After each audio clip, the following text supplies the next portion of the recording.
At this time, we don't know if there are additional shooters inside the temple.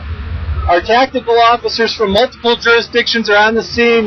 We are going about a methodical process of identifying the individuals both inside and outside of the temple and ensuring that the scene is safe and secure and attending to victims as they go forward.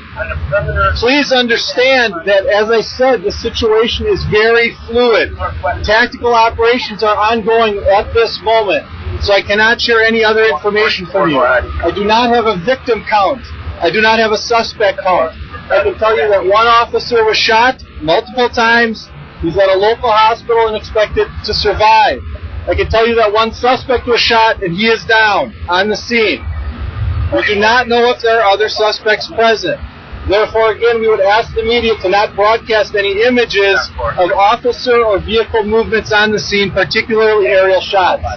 I will meet with you again at 1:30 at this location to give you an update on the situation. Chief, what do you want people to know in Oak Creek who hear that there may be an active shooter, there may be other suspects out there who are worried, as this is an area that is near some neighborhoods? Should they be worried? I want the people of Oak Creek and southeastern Wisconsin to know that there are numerous law enforcement agencies here, local police departments. Oak Creek is doing fantastic work.